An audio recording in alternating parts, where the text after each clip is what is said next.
নমস্কার, শুভ সন্ধ্যা বন্ধুরা।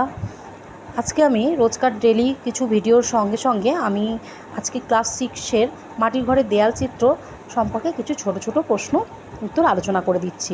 প্রশ্নগুলো আলোচনা করে দিলে কী হবে, তোমাদের পড়তে খুব সুবিধা হবে। দেখো বন্ধুরা, যে সমস্ত লাইনগুলো আমি দাগ দিয়েছি এই লাইনগুলো তোমরা লাইন বাই লাইন পড়ো, ঠিক আছে? এই লাইনগুলো বাই লাইন যদি তোমরা পড়ো, তোমাদেরকে না কোনো মানে বইয়ের আশ্রয় নিতে হবে না, ঠিক আছে? কোনো মানে বইয়ের আশ্রয় ছাড়াই কিন্তু তোমরা এক দুবার পড়ে নিলে তোমরা এটা মোটামুটি সবগুলোই পড়তে পারবে, বুঝতে পারবে যে কী ধরনের প্রশ্ন আসছে। দেখো এই লাইনগুলো আন্ডারলাইন করে করে খুব ভালো করে পড়ো। চলো এবার আমরা বই থেকে কিছু প্রশ্ন উত্তর আলোচনা করি, ঠিক আছে? দেখো, তোমাদের প্রথমেই তপন কর সম্পর্কে একটু পড়ে নিতে হবে, কারণ আমরা যে লেখক লেখে তার সম্পর্কে আমাদের জানাটা খুবই দরকার। তারপরে চলে আসবো আমরা দুইয়ের নামের টিক চিত্রগুলো, দুইয়ের দাগের যে টিক নাম্বারগুলো রয়েছে সেগুলো আমরা করে নেব। তারপর আমরা শব্দার্থগুলো করে নেব।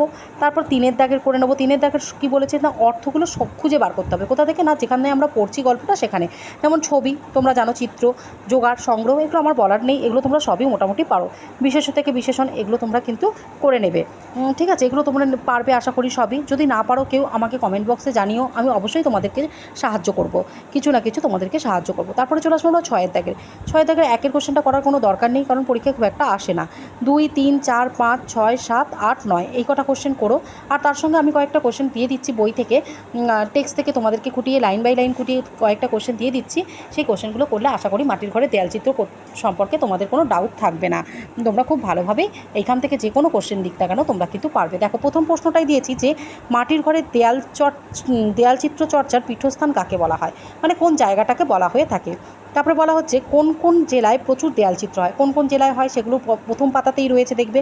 মাটির ঘরের দেয়ালচিত্রগুলি সাধারণত কোন কোন সময় রচিত হয়, কোন কোন উৎসবে রচিত হয়, সেটা কালী পুজো হয়, কার্তিকের অমাবস্যাতেও হতে পারে, নানা রকম সময় কিন্তু সেগুলো হয়। এবার কিভাবে এই দেয়ালচিত্র দেওয়া হয়, কিভাবে দেওয়া হয় তোমরা জানো, কিরিমাটি চুবিয়ে রেখে কিভাবে দেয় সেটা লিখবে এখানে।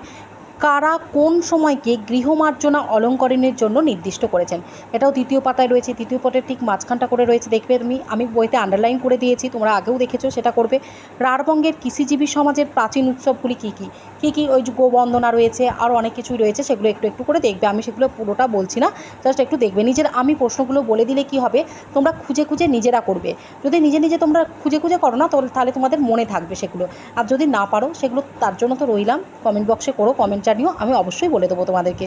সাঁওতালি দেয়ালচিত্র কিভাবে রচিত হয়, সাঁওতালরা কিভাবে তাদের দেয়ালচিত্র রচনা করে সেটা একটু দেখতে হবে।